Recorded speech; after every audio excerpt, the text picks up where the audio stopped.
You can't override the will that God has for your life. You just can't. We're not that powerful, you know? I think we can do some pretty great things, but nothing compared to what he can do, and I genuinely believe that.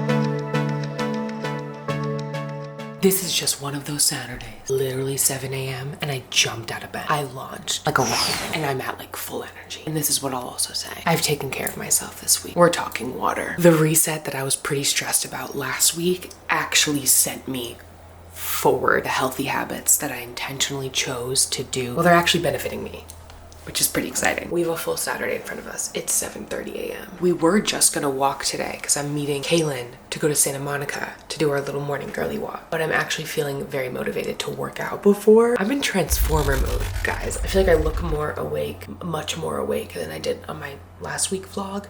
So this is my redemption arc. No, last week was still a good vlog. Let's do just a little gym glam.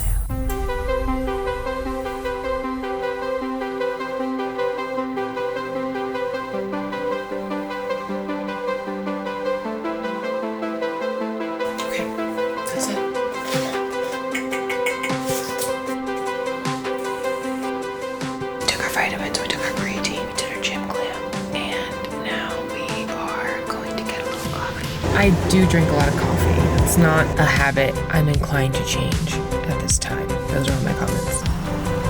So good. First sip of the day alert. I also get a little David's protein bar. I love these things. But I also am like, how are you so low in calories and so high in protein? It has to be radioactive. You do want to avoid sugar alcohols. That's right, sugar alcohols. But at this age, I'm already avoiding alcohol. I don't have much, you know. I love protein bars. I love the flavor of the unknown, you know, and I feel like protein bars are very unknown. Like they have an essence of a certain flavor, but the rest of it is something you can't quite put your finger on. And that's a thrill to me. And I don't get many at this age. Yes, I do.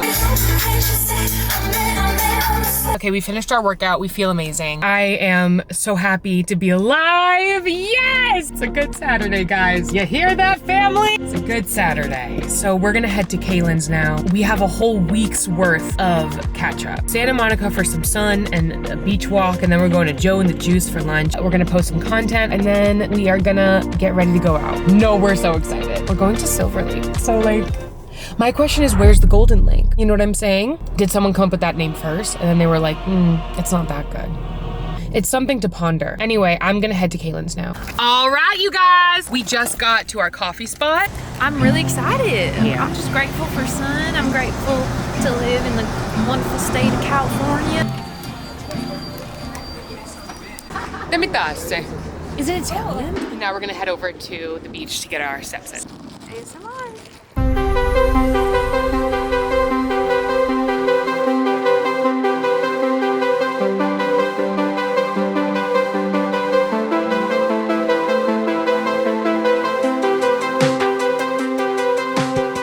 What'd you get? The Joe. Chicken, avocado, pesto, and something else.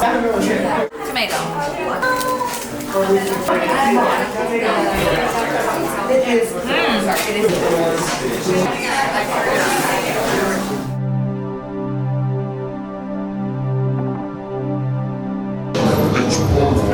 Just update you guys because we have entered the vortex, and the vortex is when we lock in on deeply profound conversations that help us move forward in God's purpose for us. Kaylin has really been speaking some words today.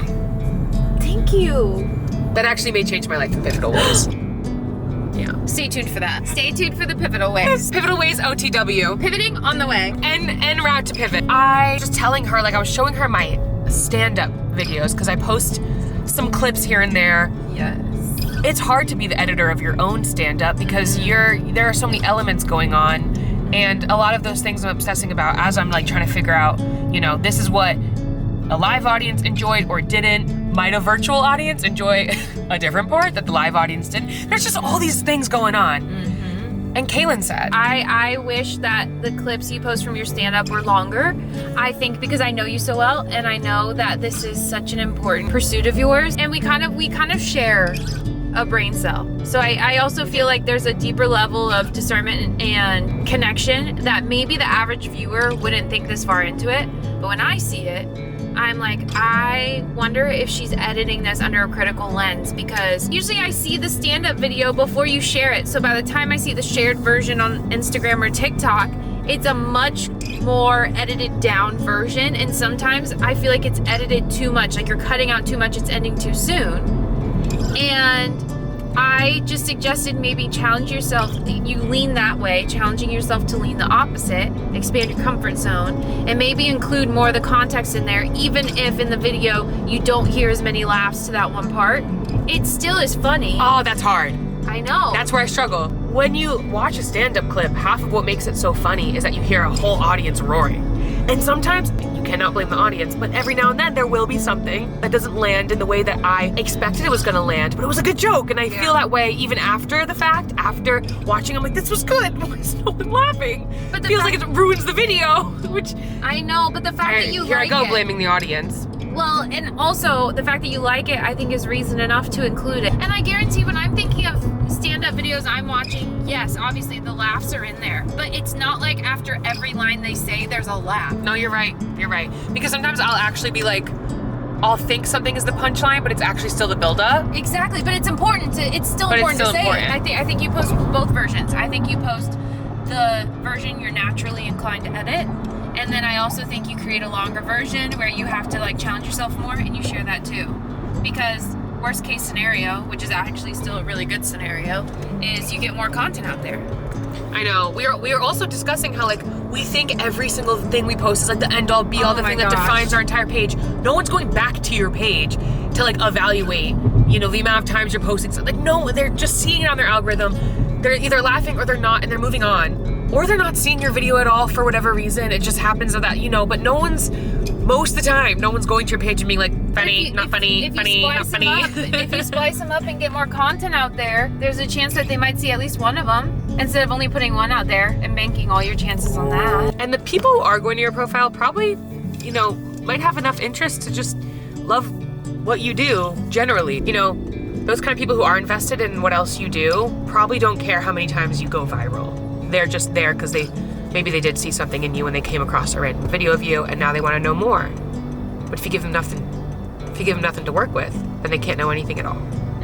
What's going on right now? Denver is winning by quite a lot right now. Actually, no, just one touchdown. Because I guess they did count that as a touchdown. But his hand was down, but his knee wasn't down. Okay, Buffalo's down by a touchdown, and I'm only saying this because the Chiefs are out this year. I want Buffalo to win the whole thing. We gotta lock in. You heard that, Buffalo fans. We're now a Buffalo football sports channel, unless Kansas City is playing. Then we're a Chiefs channel. Exactly that. Always and forever. Hey, I've been saying 5 ever a lot. Okay, girls.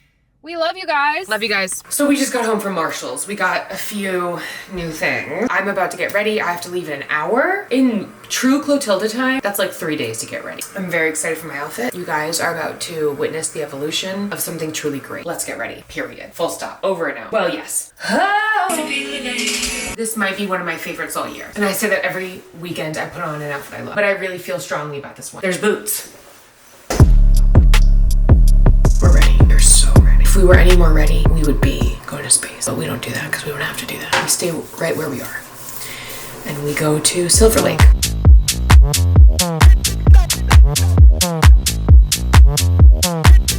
rare occurrence. We went out tonight. We made it. I went out, I left the freaking house and came back in one piece. My advice, if you are in your 20s and you're like, I need to make the perfect decision that will then influence and impact my entire future and my destiny. There is no one decision, I think, powerful enough to override God's will for your life. Do not forget that. There is no perfect decision. Every decision you make will come with blessings, and it'll come with difficulties and challenges. You'll always grow. And I think the worst thing you can do is do nothing at all, just out of fear, and just find what feels comfortable and what feels familiar And I'm not saying that comfort and familiarity aren't something you shouldn't take with you throughout. Find the people that make you feel comfortable. Find the people that feel familiar, to sort of keep you going throughout all of it. When it comes to your decisions and where you take yourself and your career, whether it's a move or a new job, just be bold, because God's gonna work with whatever you give him. Just give him stuff to work with. He'll meet you wherever you're at, and he'll find you wherever you go. And I'm so grateful that I truly just launched myself into so many different pockets of life throughout my 20s. I truly allowed myself to have an experience that was abundant with different kinds of people and passions and artists and ways of life and cities and moves and connections and friendships. And I don't have a single regret. And every move felt like it had to be the end-all be-all. Every connection, every version of love that I wanted to embrace felt like this is gonna be the end-all be-all. And everyone just ended up being such a beautiful part of my life, even if not everyone, could stay aligned with my entire journey. But at the time when you're making these decisions and you're meeting new people and you're finding new connections, there's just all this weight you put on everyone that you just obsess about.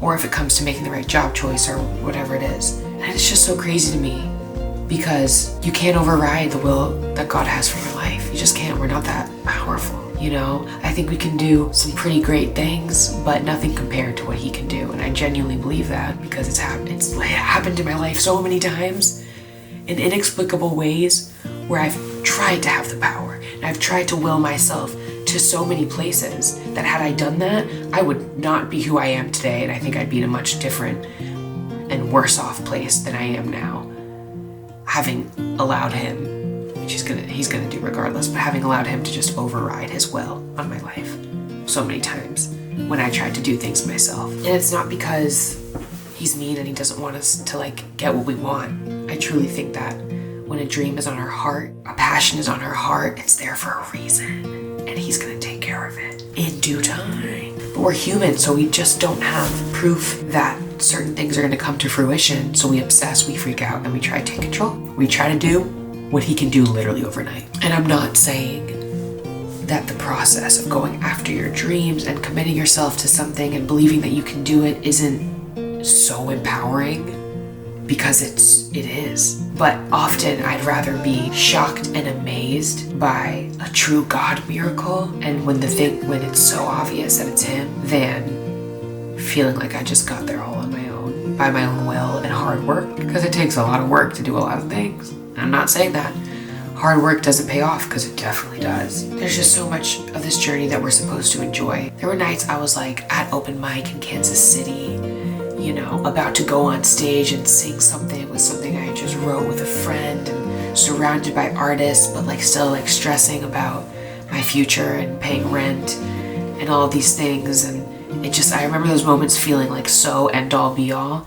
and ultimately everything always ended up being okay. I always figured it out. I found myself at a different job, eventually found myself in different cities. Eventually God just, I tried in my own power to make it work at certain places in my life, in certain cities. And God was like, hey, not here anymore. And I was like, huh?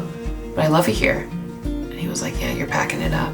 And I remember leaving Kansas City, the city I thought I was going to spend my whole life in, and being so sad and feeling like a failure, feeling just depressed, not knowing where my life was going to go.